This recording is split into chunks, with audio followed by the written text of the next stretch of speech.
नमस्कार, आपण पाहत आहात महाराष्ट्र 360 न्यूज।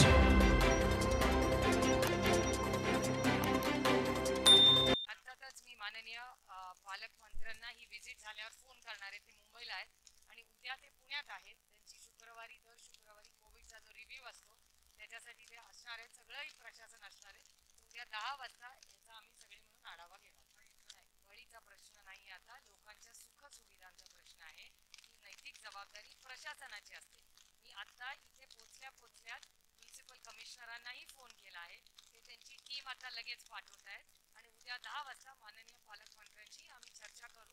त्याच्यातून काय मार्ग काढता येईल याच्यासाठी आम्ही सगळे उद्या 10 वाजता पालकमंत्र्यांना पुण्यात भेटणार आहे। आता जे म्युनिसिपल कॉर्पोरेशन मध्ये जे सत्तेत आहेत त्यांनी याचा अर्थातच पाठपुरावा करायचा असतो। जीबी असेल किंवा ज्या ज्या ठिकाणी आमच्या नगरसेवकांना यांच्यासाठी मागणी म्हणायची संधी मिळाली त्यांनी सातत्याने ती रेकॉर्डवर मागितलेली आहे आणि त्याच्यामुळे दुर्दैव आहे त्यांचा निष्काळजीपणा आणि इनएफिशियन्सी ज्याला म्हणतो ही सातत्याने पुन्हा म्युनिसिपल मध्ये आज जे आहेत सत्तेमध्ये त्यांची जबाबदारी आहे। कालची परिस्थिती गेल्या वर्षीपेक्षा वेगळी नाही आहे। गेल्या वर्षी जो पाऊस झाला तो त्यापेक्षा ह्यावेळेस पाऊस मोठ्या प्रमाणात झाला।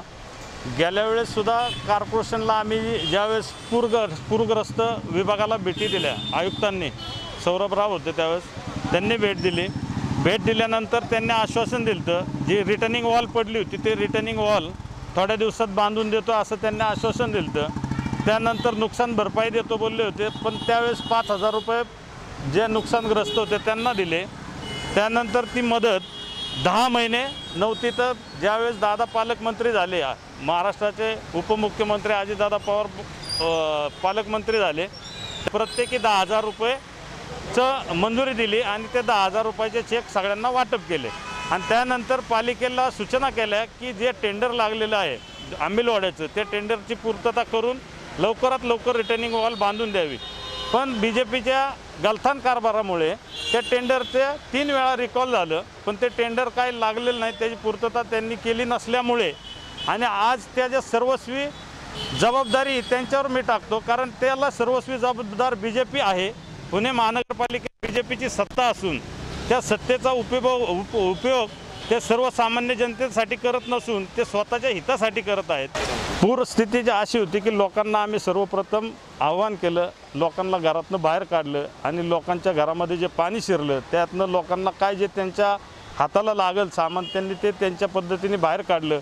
पण आज प्रत्येक माणसाच्या घरामध्ये 20-25 हजाराच्या पुढनं नुकसान, अन्नधान्य तर सगळ्यांचं वायाला गेलेलं आहे। बरं, आज सर्वसामान्य गोरगरीब जनता असल्यामुळं त्यांच्याकडे काय बँक बॅलन्स नसतो, त्यामुळं आज त्यांची परिस्थिती ही अतिशय वाईट आहे। रात्री मी धनकवडी क्षत्रिय कार्यालयाचे उपाध्यक्ष म्हणजे लखानी त्यांना फोन केला होता की आम्हाला JCP पाहिजे, इथं पाणी अडतं येतं, JCPने ते पत्रे काढण्यात मदत होईल, पण त्यांनी तिथं JCP बी उपलब्ध केला नाही। ते स्वतःही कुठलं प्रशासनातली एक व्यक्ती जी असती की बघायला जरी यावी, पण असं कोणी अधिकारी अजूनपर्यंत आलेलं नाही। सुप्रियाताईंनी आयुक्तांना फोन केला होता, आयुक्तांनी सांगितलं की मी एक प्रशासनातले वरिष्ठ अधिकारी लावून देतो आणि जी काय पाणी ती करून लोकांची व्यवस्था करायचं काम करतो।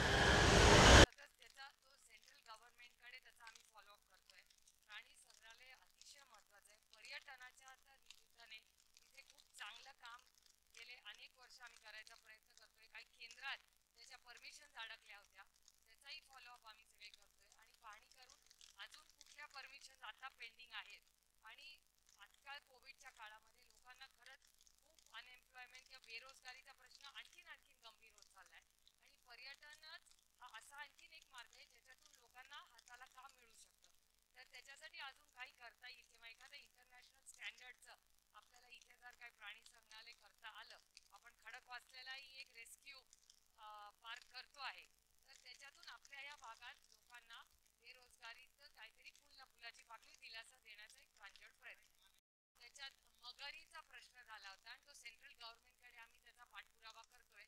ते जर साफ करून आम्हाला परवानगी मिळाली तर खूप दिलासा आपल्याही भागांना आणि मुलांना पर्यटनाचाच आनंद नाही पण मोकळा श्वास घेण्यासाठी एक चांगली संधी होती। अर्थातच त्याच्या परवानगीसाठीच आम्ही पाठपुरावा करतो।